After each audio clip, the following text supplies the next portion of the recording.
ఇది సెక్యులర్ ఇండియాలో జరిగినట్టు చెబుతున్న ఒక షాకింగ్ ఘటన.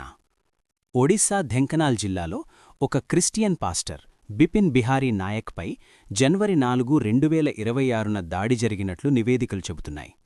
నివేదికల ప్రకారం ఒక ప్రార్థనా సమావేశం నుంచి అతన్ని బలవంతంగా బయటకు లాగి, కొట్టి, అవమానించి, చెప్పులతో మాలవేసి ఊరేగించి, డ్రెయిన్ నీరు తాగించారని ఆరోపణలున్నాయి. కొన్ని కథనాల్లో బలవంతంగా నినాదాలు చేయించారని కూడా పేర్కొన్నారు. ఇక్కడ మనం ఒక విషయం చాలా స్పష్టంగా చెప్పాలి. ఇది ఒక వ్యక్తిపై దాడి మాత్రమే కాదు. ఇది ఒక పౌరుడి గౌరవంపై దాడి. ఒక మతాన్ని కాదు, ఒక మనిషిని అవమానించడం.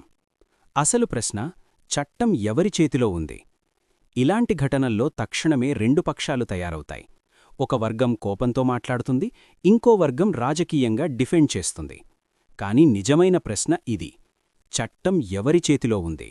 ఎవరైనా తప్పు చేశారనే అనుమానం వస్తే పోలీస్ స్టేషన్ ఉంది, ఎఫ్ఐఆర్ ఉంది, విచారణ ఉంది, కోర్టులున్నాయి.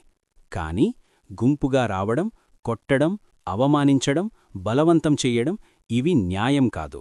ఇవి గుంపు హింస, మాబ్ వైలెన్స్. మరియు గుంపు హింస ఎక్కడ ఉన్నా అది ఒక దేశాన్ని లోపల నుంచే తినేస్తుంది.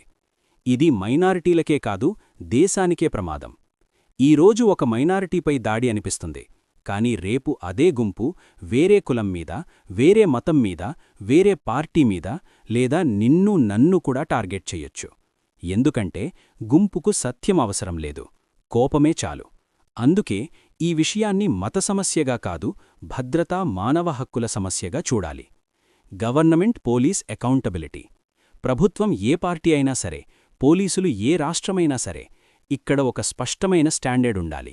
త్వరిత విచారణ, ఎవిడెన్స్ ఆధారంగా అరెస్టులు, బాధ్యులపై శిక్ష, బాధితుడికి రక్షణ, ప్రతి మతానికి సమాన భద్రత. మోరల్, బోధ, పాఠం. ఇప్పుడు చివరిగా ఈ ఘటన మనకు చెప్పే మోరల్ ఇదే: భక్తి అంటే హింస కాదు, మతమంటే అవమానించడం కాదు, దేశభక్తి అంటే ద్వేషం కాదు. ఎవరైనా తప్పు చేశారు అనుకున్నా మనం చట్టాన్ని గౌరవించాలి, మనిషిని గౌరవించాలి. భారతదేశం బలం ఒక్కటే. ఇక్కడ ప్రతి పౌరుడికి తన నమ్మకం ప్రకారం జీవించే హక్కు ఉంది. ఆ హక్కును కాపాడటం ప్రభుత్వ బాధ్యత మాత్రమే కాదు, మనందరి బాధ్యత. Pen: violence is not devotion. Justice must be through law, not mobs.